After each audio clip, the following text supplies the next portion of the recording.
Wondering what the best movies for English learners are? Movies are hard to understand, right? So in this video, I'm sharing 3 movie genres and 6 movies, plus some bonus suggestions that are easier to understand for English learners. That way, you're more likely to actually learn something when you watch them. Stay to the end for my favourite tip, which is perfect if you're short on time but love watching movies. I'm Cara Leopold from Leo Listening, where I help movie-loving English learners understand and discuss iconic movies together thanks to my movie club. You can find out more about the club in the link in the description below.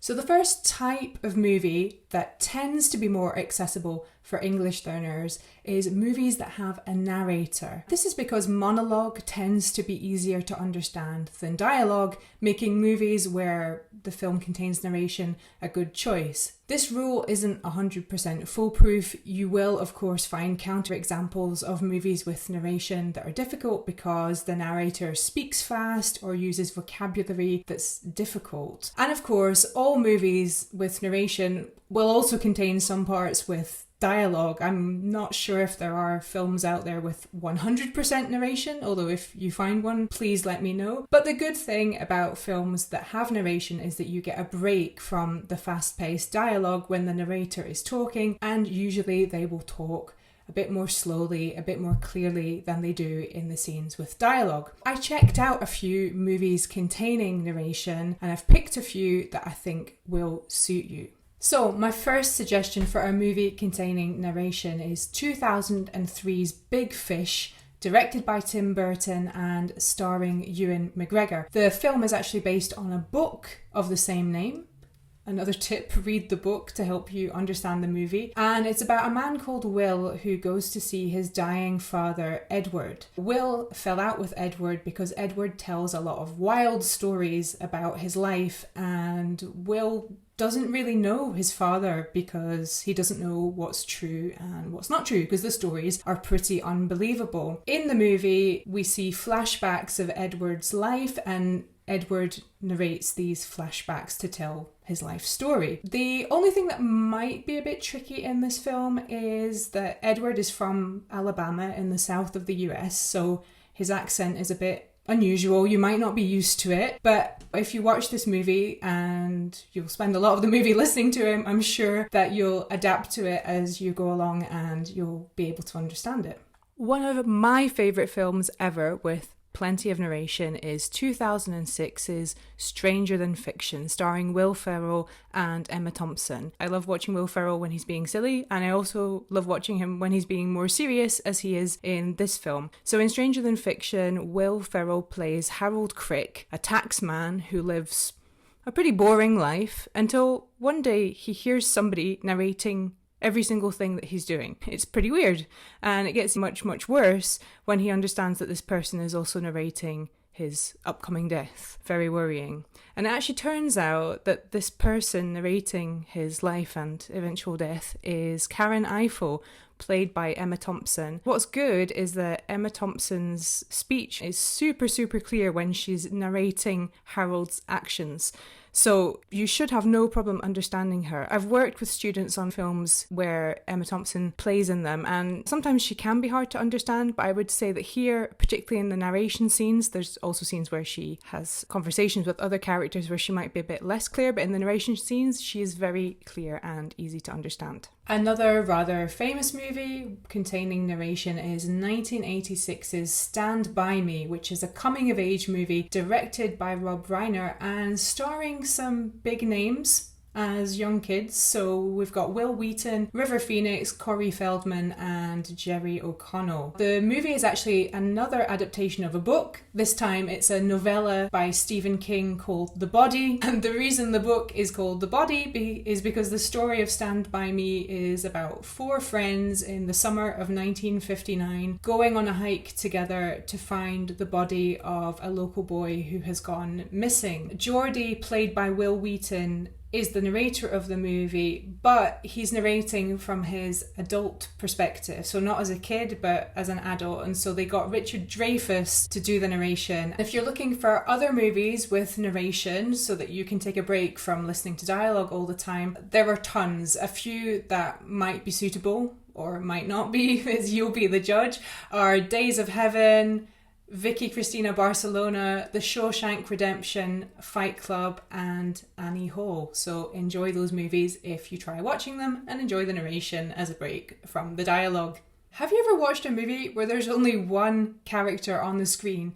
It doesn't happen that often, but it does happen, and when movies are shot this way, it's much easier for you as an English learner to understand them, because you only have to deal with one voice, one accent, one person to concentrate on, and often there will be less dialogue because, well, somebody on their own doesn't talk that much, although they do, of course, talk to themselves. Some famous movies with only one character on screen most of the movie include Life of Pi, The Martian, and Gravity. But perhaps the most famous movie of this one person on screen genre is 2000's Castaway, starring Tom Hanks. In the movie, Tom Hanks plays Chuck Noland, who works for FedEx and has to travel the world for his job. He needs to go to Malaysia, so even though it's Christmas, he drops everything, leaves his girlfriend and his family, and he heads off on a plane for work. Unfortunately, the plane crashes somewhere in the South Pacific during the trip,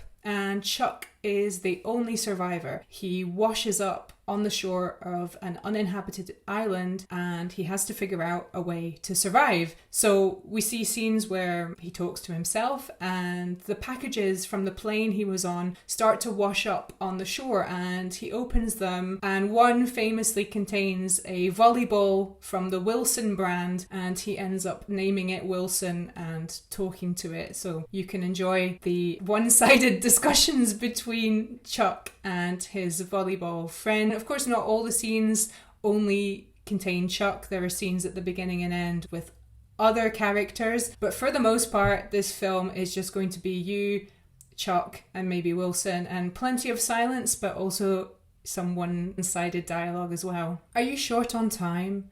Do you find movies hard to understand? Well, what if you could watch them over and over and over again until you understood them perfectly? Well, you can if you stop watching feature films and start watching short movies instead. So a short movie is any movie that has a running time of 40 minutes or less, and in fact most short movies tend to be between 5 and 25 minutes long. I have a colleague, Alexandra, who used to run the website Visual English School, and she taught through short movies. The website isn't updated anymore, but it's still online, and you can go there and look through the archives of the short movies that she recommends, that she actually embeds in the blog posts and then uses to teach you various aspects of English grammar or vocabulary or things like that. I actually have a couple of videos on this channel that teach you how to understand short movies. So because they're so short, I can take you through them line by line until you understand absolutely everything and catch all the fast speech. One of those movies is Sockdown, which is actually a film that my cousin Mark made during the coronavirus pandemic. It's a short horror film about people turning into sock puppets. So you can check that out. It's only a few minutes long and I'll help you understand the whole thing. Another short movie that I've made a video about is a recommendation from Alexandra called Prime Minister's Resignation, which is a funny short movie about text message etiquette and how to message the American president, or how not to message the American president. If you check out the film, you'll understand why that happened. I've put the links to the videos where I walk you through those short movies so you can understand them in the description below, so make sure you check them out. So there you have it, the best movies for English learners. It's really hard to choose a best genre or best film because we're all so different. We all have different tastes and not everything is going to suit us, and motivation is a huge part of it. But with this video, I hope to show that there are certain genres and certain movies that, due to the way they're shot, whether that's with just one character, with narration, or because they're short movies, tend to be a bit more accessible for English learners. By the way, if you're still struggling to understand understand fast-paced movie dialogue, I have something for you. It's my free guide, Understand Movies in English, and you can find the link to it in the description. Otherwise, let me know in the comments, what are some movies in English that you have found a bit easier to understand and why? And which ones have you found hard? Please share, and especially share the ones that you found more accessible, as that will really help other people to find similar movies as well. And while you're there leaving a comment, please also give this video a like and share it with your friends. Thanks very much.